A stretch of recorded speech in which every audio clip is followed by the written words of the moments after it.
느헤미야 4장 말씀을 가지고요. 그리스도께서 이루시게 하라라는 제목으로 4장 말씀을 한번 같이 보도록 하겠습니다.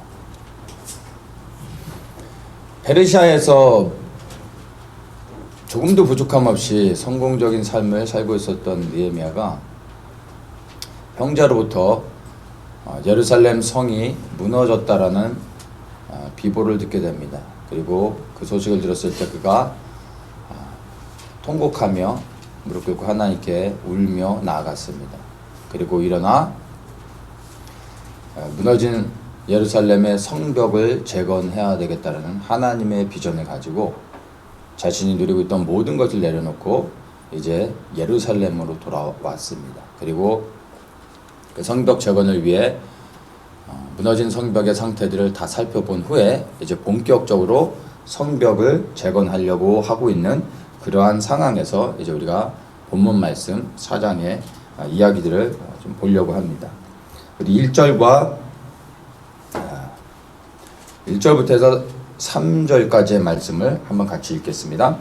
산발랏이 우리가 성을 건축한 다음을 듣고 크게 분노하여 유다 사람을 비웃으며 자기 형제들과 사마리아 군대 앞에서 말하여 가로되 이 미약한 유다 사람들이 하는 일이 무엇인가? 스스로 경복해 하려는가? 제사를 드리려는가? 하루에 피력하려는가? 소화된 돌을 흙무더기에서 다시 일으키려는가? 하고 암몬 사람 도비아는 곁에 섰다가 가로되 저들의 건축하는 성벽은 여우가 올라가도 곧 무너지리라 하더라. 선한 일을 위해 하나님의 그 비전을 품고 돌아와서 성벽을 재건하려고 하는 느헤미야에게 첫 번째로 세상이 반응을 보인 내용을 우리가 보고 있습니다. 환영이 아니라 극심한 반대였다라는 것입니다. 산발랏과 이 도비아가 느헤미야를 대적하는 이들이 느헤미야를 조롱하고 지금 비난하고 있는 것입니다.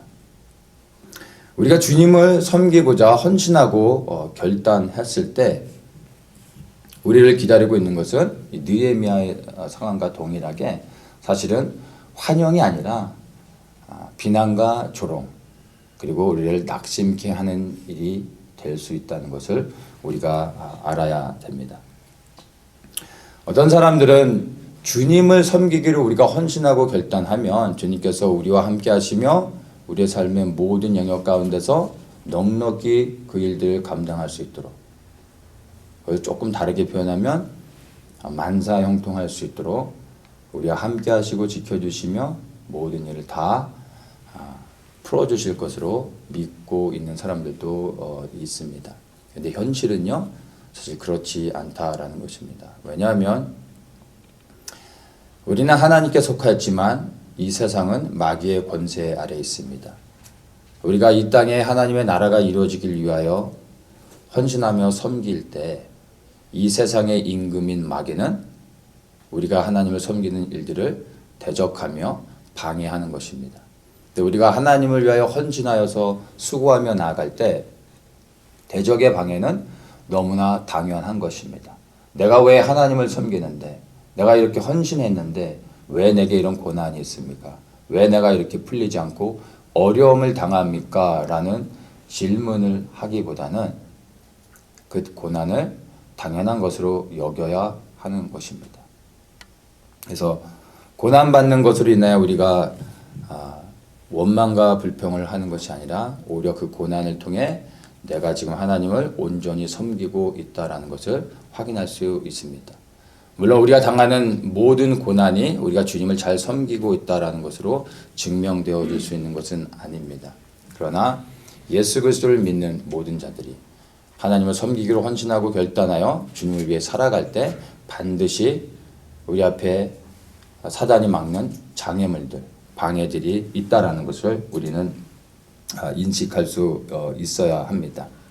그래서 오히려 우리의 삶 속에서 예수 그리스도를 충성스럽게 그리고 헌신하여서 너무나 잘 섬기고 있는데도 불구하고 우리의 삶 속에 어떠한 방해도 없고 정말로 모든 것이 열려져서 내가 원하는 것들을 그냥 아무런 방해 없이 잘 하고 있다면 오히려 우리는 우리의 삶을 의심해 봐야 됩니다. 과연 내가 주님을 제대로 섬기고 있는 것인지.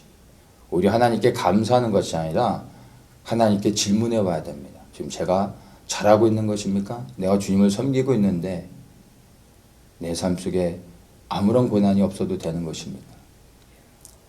사도 바울은 그리스도를 섬기는 그 고난의 흔적을 자기의 몸에 가지고 있었습니다.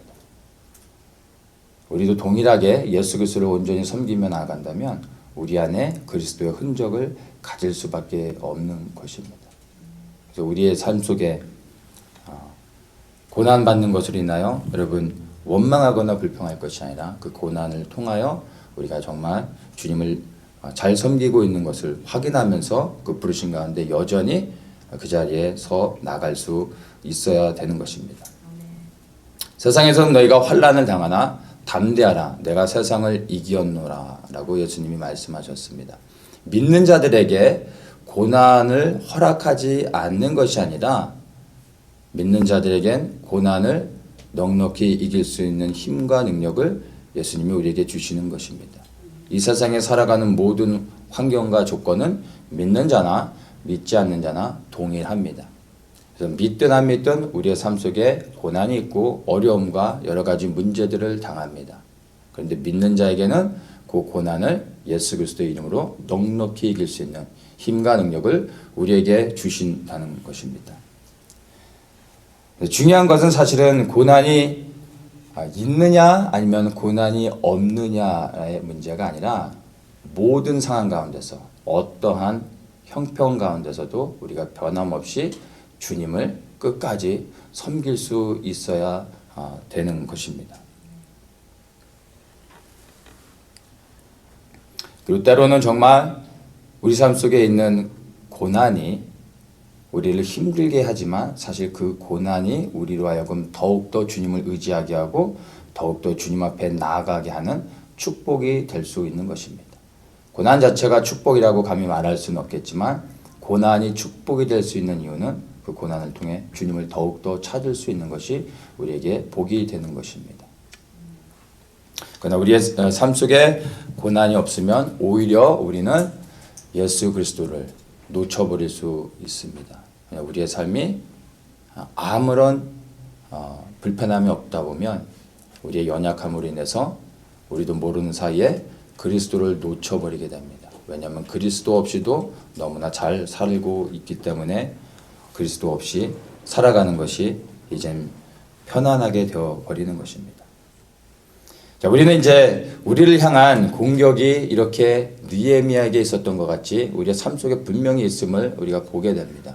그럴 때 우리는 어떻게 대응하며 나가야 될지 우리는 생각해 보아야 됩니다. 우리를 향해 다가오는 그 비난과 조롱들, 주님을 섬긴 자에게 있는 이러한 비난과 조롱을요, 우리가 통제할 수는 없습니다. 그러나 그것들을 받아들일 것인지 아니면 거부할 것인지는 우리가 선택할 수 있는 것입니다.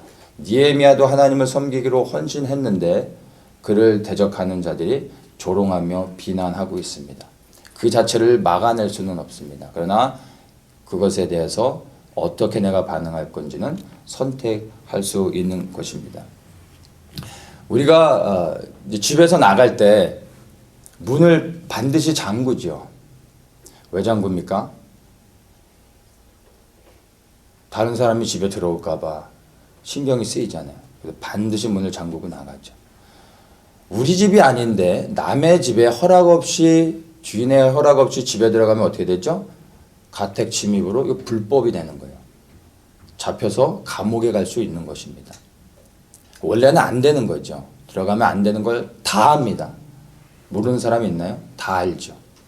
그런데 들어가는 사람이 있어요. 그래서 우리가 문을 잠그는 겁니다. 들어가지 말라고 해서 안 들어가는 게 아니잖아요. 그리고 잠재적으로 누가 우리 집에 들어오려고 하는지를 우리가 알 수는 없습니다. 그 자체를 통제할 수는 없는 겁니다. 누군가가 우리 집에 담을 넘는지를 우리가 확인할 수는 없지만 어느 누가 우리의 담을 넘어 우리 집에 들어오려고 할 때 그때는 우리가 반응해야 됩니다.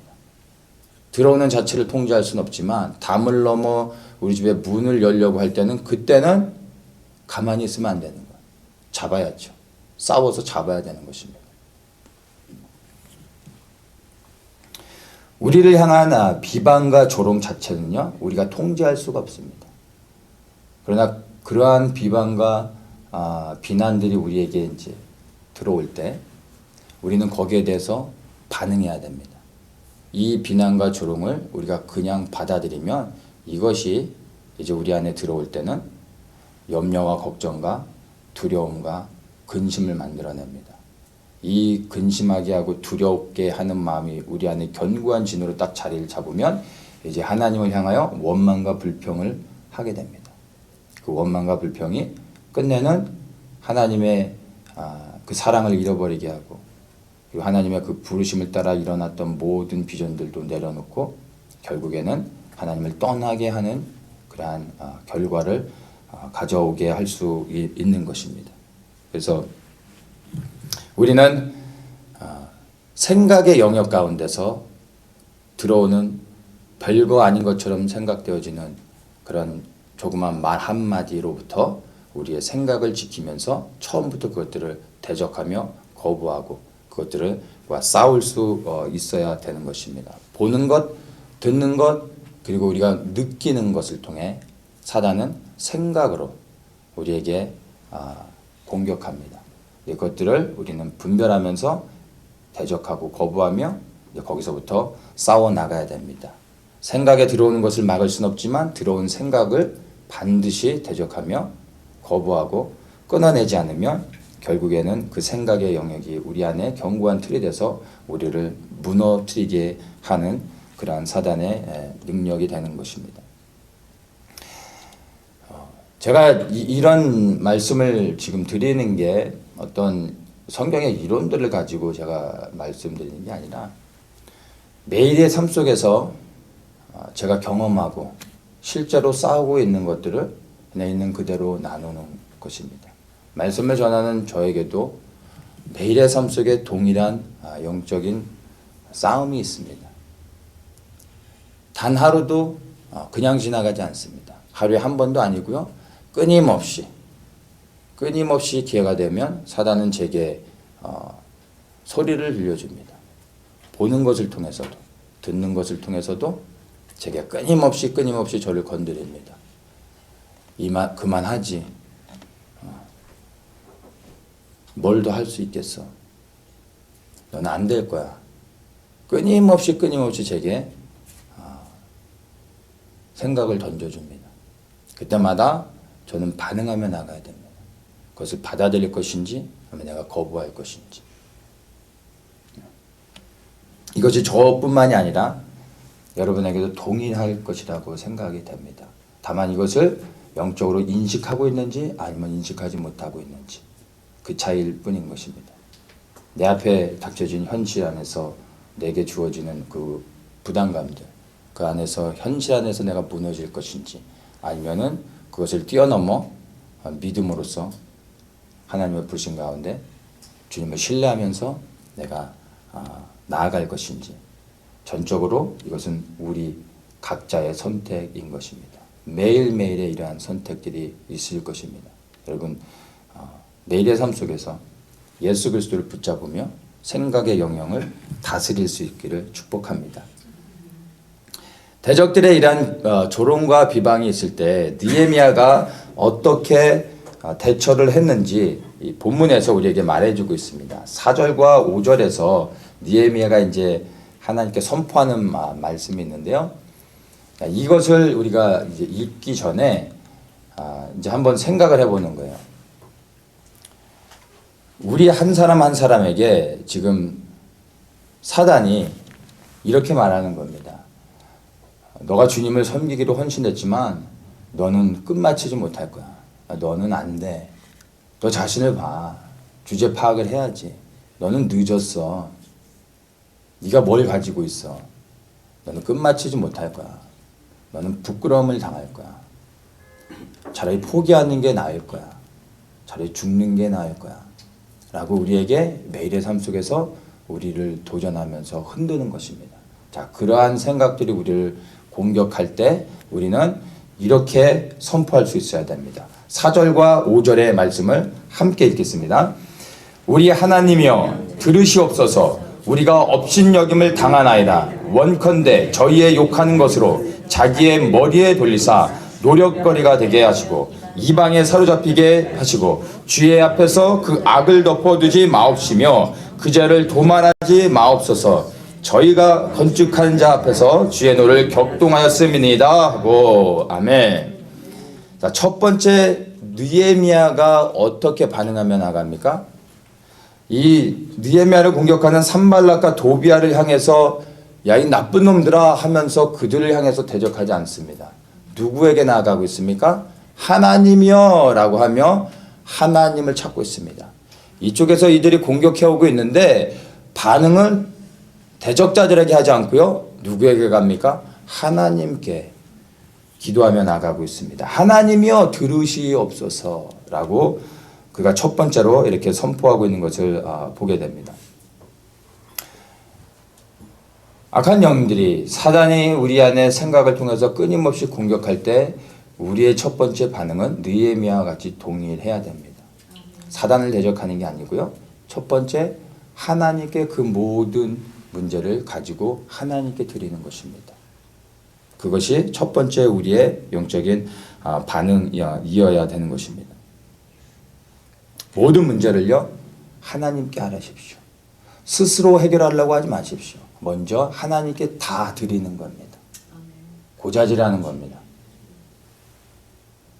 그러면 하나님께서 그거를 들으시고 이제 하나님께서 해결해 주시는 것입니다. 우리 스스로가 그 문제를 해결하려고 하는 것이 아니라 모든 문제를 하나님께 드리는 것입니다. 알려드리는 것입니다. 끊임없이 하나님께 말하는 것입니다. 그러면 하나님께서 이제 그 문제 가운데 개입하시며 우리의 삶에 그분의 역사가 그렇게 시작되어지는 것입니다. 그 다음에 그가 하는 기도를 보면 이렇게 말합니다. 저희의 욕하는 것으로 자기의 머리에 돌리사 대적의 저주를 그들에게 다시 돌리고 있습니다. 바로 이것이 우리가 영적으로 깨달아야 되는 부분인 것입니다. 이 저주의 말을요 우리가 거부하며 그 저주가 저주를 한 자에게 다시 돌아가도록 우리가 돌려버리는 것입니다.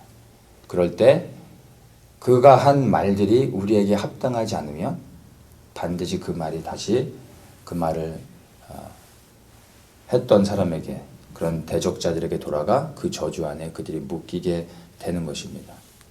그것이 바로 우리가 영적으로 반응해야 되는 것입니다. 기억하십시오.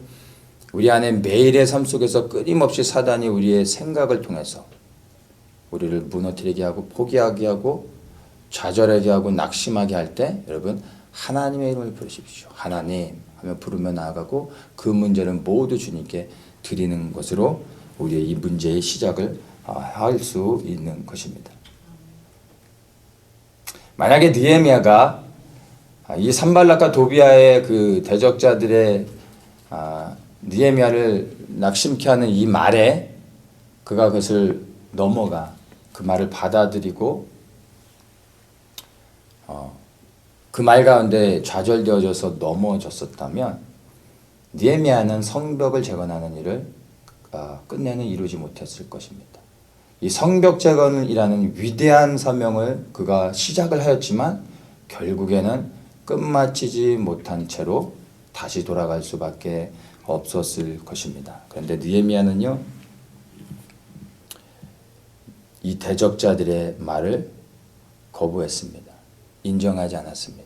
하나님께 드리고 그리고 자신의 부르심을 따라 여전히 자기의 길을 가는 것을 봅니다. 6절에 보면 이렇게 말합니다. 이에 우리가 성을 건축하여 전부가 연락되고 고가 절반에 미쳤으니 이는 백성이 마음들여 역사하였음이니라.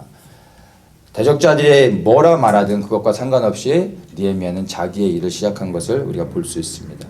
이것을 6절을 흠정력으로 보면은 이렇게 말합니다. 이와 같이 우리가 성벽을 건축하여 모든 성벽이 함께 연결되고 높이가 그것의 절반에 미쳤으니 이는 백성에게 일하고자 하는 생각이 있었기 때문이더라. 백성에게 일하고자 하는 생각이 있었기 때문이라 이렇게 말합니다. 생각을 지키는 것이 주님께서 주신 사명을 감당하는 첫 걸음이 되는 것입니다. 느헤미야는 그 마음에 들어온 사단에 대적하는 생각들을 거부하고 생각의 영역을 지켜낸 것입니다. 그랬더니 성벽 재건이라는 위대한 재건의 시작을 하게 되어지고 성벽의 반을 짓게 되어진 것을 우리가 볼 수 있습니다. 7절부터 8절까지의 말씀을 한번 같이 보겠습니다.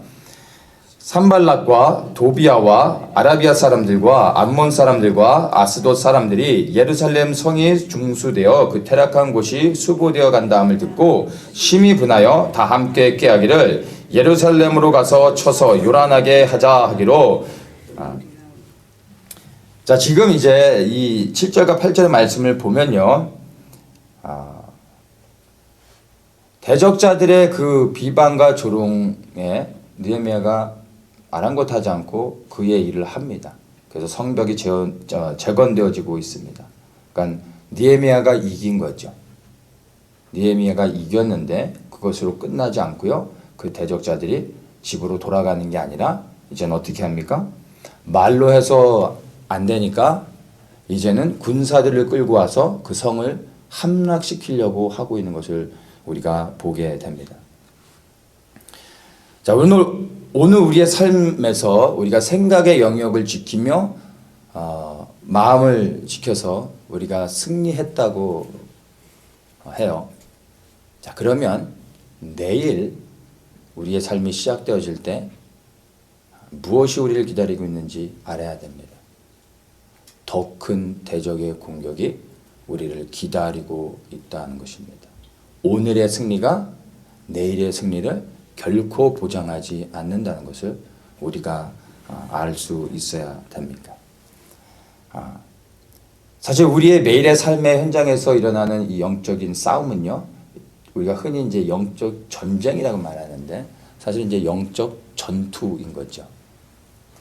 수많은 전투들에 모아져서 이제 전쟁이라고 말하는 거예요. 그래서 매일의 삶 속에서 일어나는 그 전투에서 우리가 승리하고 또 승리하고 또 승리했을 때 마지막 최종적으로 전쟁에서 승리하게 되는 것입니다. 그래서 한 번의 전투에서 이겼다고요? 자만해서는 안 됩니다. 내일의 전투에서 이길 수 있는지는 아무도 알 수 없습니다. 또한 오늘 우리가 우리 삶의 현장에서 믿음의 싸움에서 실패했다 할지라도요, 여러분 끝난 게 아닙니다. 좌절할 필요도 없습니다. 포기할 필요도 없습니다. 그냥 한 번의 전투에서 졌을 뿐입니다. 우리에게 내일 또다시 전투가 기다리고 있습니다. 내일은 이기면 되는 것입니다. 이 매일의 삶의 전투에서 이기기도 하고 지기도 합니다. 그러나 우리가 영이 점점 강건해지고 주님을 신뢰하고 주님과 더욱 깊은 친밀감 가운데 나아가며 우리가 주님의 은혜 안에서 능력을 받고 이제는 넉넉히 이길 수 있는 힘이 있을 때 지는 것보다 이기는 것이 점점 많아지고 나중에는 전쟁에서 승리하게 되는 것입니다. 바로 그것이 영적인 전쟁의 그러한 모습인 것을 우리가 알 수 있습니다. 본문을 통해서 분명히 알 수 있는 것은요, 느헤미야는 어제의 전투에서 승리했습니다. 그런데 그 다음 날은 대적자들이 이제 아예 전쟁을 하려고 몰려오고 있다는 것입니다. 우리에게도 이러한 동일한 영적인 상황들이 삶 속에 있다는 것을 기억하시며 오히려 우리는 더욱더 주님을 신뢰하며 무장되어져서 대적의 그러한 모든 공격으로부터 싸워 승리할 수 있도록 우리 스스로를 준비시켜야 되는 것입니다. 10절 말씀을 한번 같이 보겠습니다. 유다 사람들은 이르기를 흙 무더기가 아직도 많거든 담보하는 자의 힘이 쇠하였으니 우리가 성을 건축하지 못하리라 하고, 20절의 본문을요, 세 번역으로 읽으면 이렇게 설명합니다. 그런데 유다 사람들 사이에서 이런 노래가 퍼지고 있었다. 흙더미는 아직도 산더미 같은데 짊어지고 나르다 힘이 빠졌으니 우리 힘으로는 이 성벽 다 쌓지 못하리. 성벽을 재건하고 있는 유다 백성들 사이에서 이런 노래가 누가 시작했는지 모르겠는데 이런 노래들을 부르고 있는 거예요. 우리는 성벽 재건을 시작했지만 우리는 이걸 끝내지 못할 거야. 뭐 이거를 흥얼거리면서 노래를 부르고 있는 거예요. 누가요? 유다 사람들이. 이 말을 누가 해줬어요? 산발락과 도비아가 아니라 성벽을 재건하고 있는 유대 백성들이 이러한 노래를 부르고 있는 거예요. 거기다 이제 12절에 이렇게 말합니다. 그 대적의 근처에 거하는 유다 사람들도 그 각처에서 와서 10번이나 우리에게 구하기를 너희가 우리에게로 와야 하리라 이렇게 말합니다. 여기에서도 또 누가 얘기합니까? 유다 사람들이. 야 거기 있으면 안 돼. 너네 예루살렘 성벽 짓다가 너네 이방인들이 공격하면 너네 다 몰살돼. 거기 있으면 죽어. 빨리 나와. 그 성에서 나와야 돼. 성 짓는 거 포기해. 우리 있는 대로 도망쳐 와. 그러지 않으면 이제 끝나는 거야. 누가 그런 얘기를 합니까? 유다 백성들이 그런 얘기를 하는 것입니다. 우리가 분명히 알아야 되는 것이요. 대적의 공격은요. 외부에서만 있지 않습니다. 우리 안에서도 일어납니다. 우리 내면 안에서도 일어나지만 우리의 공동체 안에서도 사단은 우리를 분열케 하고 무너뜨리는 그러한 공격들을 시도한다라는 것입니다. 자, 외부에서 대적이 외부에서 공격해 올 때는 우리가 대적하면 싸우는 것입니다. 그것이 유일한 방법입니다. 그런데 내부에서 이러한 문제들이 일어날 때 느헤미야가 어떻게 대처했는지를 한번 보겠습니다. 13절과 14절 말씀 같이 읽겠습니다. 내가 성 뒤 낮고 넓은 곳에 백성으로 그 종족을 따라 칼과 창과 활을 가지고 서게 하고 내가 돌아본 후에 일어나서 귀인들과 민장과 남은 백성에게 구하기를 너희는 저희를 두려워 말고 지극히 크시고 두려우신 주를 기억하고 너희 형제와 자녀와 아내와 집을 위하여 싸우라 하였느니라. 아멘. 외부의 대적은 그냥 싸우면 되는 것입니다. 근데 내부 안에서 이러한 문제가 일어날 때 염려케 하고 근심케 하고 낙심하고 두려워하며 그러한 바이러스를 안에서 퍼뜨릴 때요. 대처하는 것이 다릅니다. 대적하며 싸울 대상이 아닌 것입니다. 쳐부셔야 될 대상이 아닌 것입니다. 어떻게 합니까? 그들을 격려해야 되는 것입니다. 그들을 비방하며 꾸짖고 그들을 원망하며 그들과 분열하며 나누어지는 것이 아니라 그들을 품어줘야 되는 것입니다. 그리고 여기에서 보면 그들을 무장시키고 있습니다. 그들과 같이 있으면서 혼자 두지 않고 연합하여 같이 있으면서 그들을 격려하고 그들이 하나님의 싸움을 싸울 수 있도록 하나님의 전신갑주를 입게 그들을 무장시켜 주는 것입니다. 그렇게 할 때 그 내부에서 일어나는 그 모든 도전들을 잠잠케 할 수 있는 것입니다.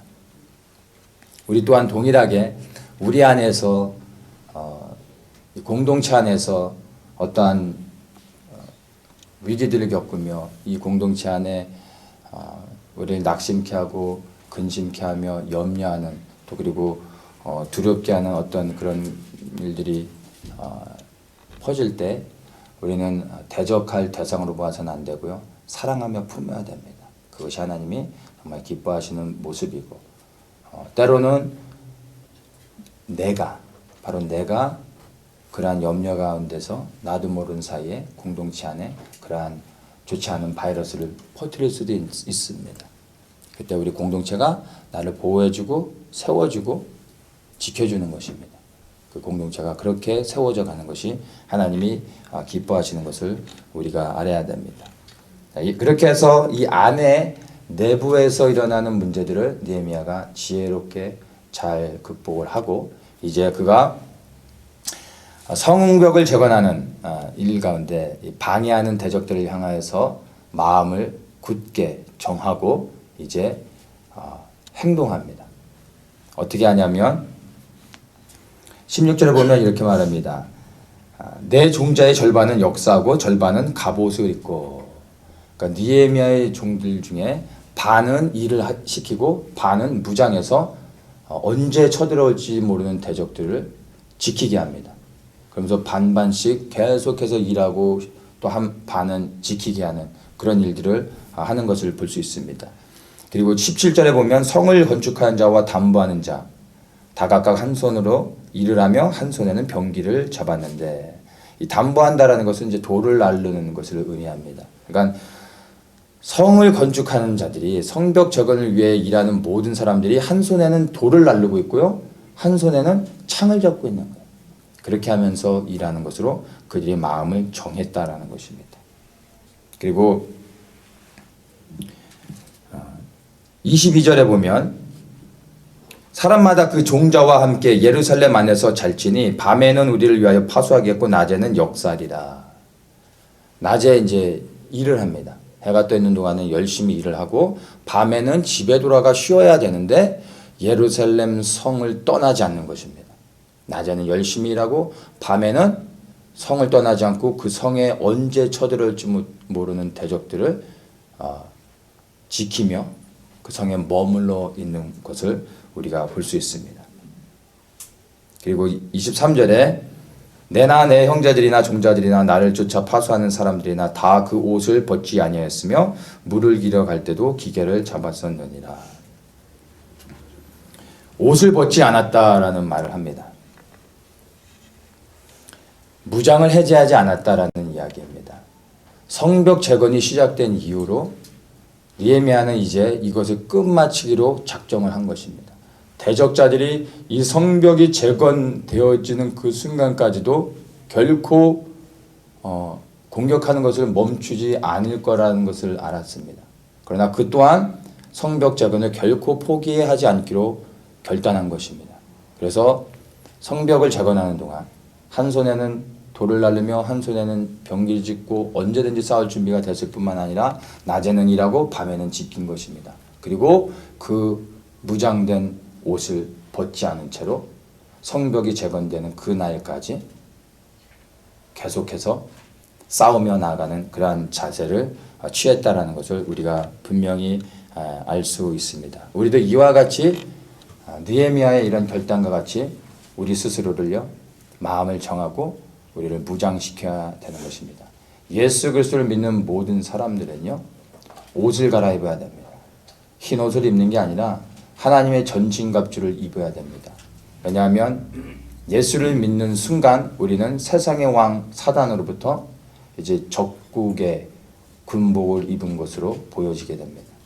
무장하지 않으면 당할 수 있는 것입니다. 그리고 그 무장한 옷을 입었을 때 결코 벗어서는 안 됩니다. 주님 앞에 설 때까지 그 무장된 옷을 벗어서는 안 됩니다. 그 영적인 싸움은 Monday to Friday가 아니에요. 위켄은 쉬는 게 아니라 7 days a week. 끝나지 않습니다. 주님 앞에 서는 그 날까지. 예수 그리스도를 믿고 구원을 받았고 주님 앞에 헌신된 삶을 살고 있다면 여러분 무장되어졌는지를 확인하십시오. 군인이라고 했는데 무장되지 않고 아무런 무기도 장비도 없다면 어찌 싸울 수 있겠습니까? 무장되어져야 됩니다. 그리고 무장을 해제하면 안 됩니다. 주님께서 다 되었다라고 말씀하실 때까지 그 무장한 채로 우리는 주님을 끝까지 섬기는 그러한 사람들이 되어야 하는 것입니다. 이 말씀은요 끝까지 가야 된다는 것입니다. 한 번 시작됐으면 끝까지 가야 되는 것입니다. 경주를 마쳐야 된다라는 이야기입니다. 느헤미야는 그냥 멋있게 한번 성벽을 재건해 볼까 하는 생각으로 시작하지 않았습니다. 그는 처음부터 이 성벽을 끝마치기로 목숨을 걸었던 것입니다. 그래서 이러한 대적들이 공격이 있음에도 아랑곳하지 않고 백성들과 함께 이것을 완성할 수 있었습니다. 끝마치기로 마음을 정했던 것입니다. 그리고 경주를 마쳐야 그 경주를 마친 자에게 준비되어져 있는 상급이 무엇인지 하나님의 축복이 무엇인지를 볼 수 있습니다. 마치는 자만이 그 끝에 무엇이 있는지를 볼 수 있는 것입니다. 궁금하지 않습니까? 우리가 믿음의 경주를 끝마쳤을 때 그 믿음의 경주 결승선에 주님께서 무엇을 우리에게 준비하고 계실지 궁금하지 않습니까? 주님은 알려주지 않으십니다. 그 경주를 마친 사람에게만 주님이 직접 그것을 들고 우리에게 보여주실 것입니다. 경주를 마친 자만이 볼 수 있는 것입니다. 수많은 사람들이 예수님을 믿고 믿음의 선한 경주를 시작합니다. 다 시작하죠. 모든 사람이 다 믿음의 경주를 시작합니다. 너무나 안타깝지만요, 이 믿음의 경주를 끝마치는 사람은 과연 얼마나 있는지 우리가 생각해 봐야 합니다. 이 믿음의 경주는 등수가 없어요. 빨리 가는 게 중요하지 않습니다. 끝마치는 게 중요하다는 것입니다. 1등, 2등, 3등으로 나누는 게 아니에요. 끝마치는 자가 승리하는 자입니다. 이기는 자가 되는 거예요. 끝마치지 못하는 자는 패배하는 자가 되어지는 것입니다. 이 경주를 우리는 지금 하고 있는 것입니다. 어디까지 왔느냐? 이거 중요하지 않습니다. 여전히 내가 그 믿음의 경주의 출애간에 머물러 있고 여전히 오늘도 그 한 발을 내딛어 그 표대를 향하여 나아가고 있느냐 하는 것입니다. 그러면 되는 것입니다. 때가 되면 그 경주를 마치게 되어질 것입니다. 우리가 믿음의 경주를 시작했지만 우리에게 너무나 타당한 그리고 합리적인 그렇게 할 수밖에 없는 모든 사람이 다 인정해 줄 수 있는 믿음의 경주를 포기할 수밖에 없는 이유들을 사단은 우리에게 제공해 줍니다. 그때 여러분의 선택은 무엇이 될 것입니까? 생각해 보십시오.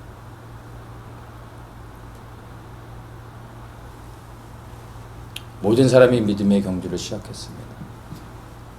그러나 그 경주하는 과정 가운데 내게 찾아오는 수많은 경주를 포기하게 하는 이유로 너무나 많은 사람들이 경주를 중단하고 그 길에서 벗어나 다른 삶을 사는 것을 저는 봅니다. 그러나 우리 공동체에서는 그러지 않길 원합니다. 그 부르신 자리에서요 머물러 있는 것입니다. 그리고 그냥 내가 할 수 있는 최선으로 한 걸음을 내딛으며 하루하루를 그렇게 나아가기를 원합니다. 우리 안에 부르심을 흔들고 좌절하게 만들고 포기하게 하는 여러 가지 도전들이 있을 때 여러분 우리를 부르셨던 그 첫 부르심으로 다시 돌아가 보십시오. 그 부르심을 다시 한번 확인하는 겁니다. 그리고 다시 회복되어져서 그 자리에서 다시 나아가기를 축복합니다. 부르심을 도전이 있을 때요 우리를 향한 하나님의 부르심을 회복해야 합니다. 그리고 다시 달려가는 겁니다. 그리고 우리의 믿음의 경주를 마쳐내는 것입니다.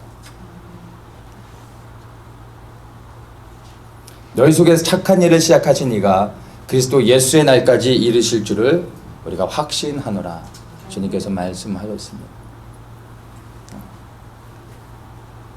주님께서 주신 이 말씀은요 믿음의 경주를 시작한 우리 모두에게 정말 가슴에 새겨야 되는 말씀입니다. 누가 우리 안에 선한 일을 시작하셨습니까? 우리가 아닙니다. 느헤미야가 성벽을 재건하기로 결단하고 헌신하지만 사실 이것은 느헤미야 안에 성령 하나님이 임하셔서 하나님의 일을 행하시는 것입니다. 느헤미야는 그 부르신 가운데 순종하여 자신을 내어드렸을 뿐인 것입니다. 우리 안에 선한 일을 행하신 그리스도께서 그 일을 마칠 수 있도록 우리 자신을 내어드릴 수 있어야 합니다. 그분이 우리 안에서 일하게 하십시오. 우리가 하는 일, 어떤 계획, 헌신, 그런 이 모든 섬김들 이것이 결코 내가 시작한 것이 아니라는 것을 아셔야 됩니다. 주님께서 시작하셨습니다. 그리고 이것이 정말 주님께서 시작하신 일이라면 주님께서 마치실 것입니다. 주님이 마치시게 하십시오. 그분이 행하게 하십시오. 그분이 일하시게 우리 자신을 내어 주십시오. 그러면 그분이 그 일을 마치시고 우리는 주님 앞에 서서 상급을 받게 될 것입니다. 우리가 기도하고 있습니다. 때로는 계란으로 바위를 치는 것 같이 요동하지 않고 아무런 변화도 없는 것 같은 그런 나라 민족을 위한 그런 기도의 제목들 가지고 계속 기도하고 있지만 쉽지 않습니다. 그러나 그 일조차 우리가 시작한 게 아닙니다. 주님이 시작하신 거죠. 주님께서 그 일을 마치실 수 있도록 우리는 여전히 그냥 기도하는 것입니다. 우리가 조급해야 될 이유가 없는 것입니다. 그분의 시간에 그분이 행하실 것입니다. 또한 우리의 각자의 삶 속에 우리 각자에 향한 하나님의 부르심들이 있습니다. 그것들을 기억하십시오. 우리가 헌신해서 한 것이 아니라 성령 하나님께서 우리 한 사람 한 사람에게 찾아오셔서 그분의 선한 일을 시작하신 겁니다. 우리는 순종했던 것입니다. 그렇다면 여러분, 우리 안에 선한 일을 시작하신 그리스도께서 우리를 통해 그분의 일을 마치실 수 있도록 계속해서 매일의 삶 속에서 그리스도께 우리 자신을 드리십시오. 그분을 신뢰하며 그분이 우리 안에서 행하실 수 있도록 순종하십시오. 그러면 때가 되면 우리는 결과를 보게 될 것입니다. 열매를 보게 될 것입니다. 우리가 보게 될 열매보다 더 감사한 건 하나님의 나라가 영광을 받으며 이 땅 가운데 충만히 임하게 될 것을 더욱더 우리는 기대하게 됩니다. 함께 기도하겠습니다.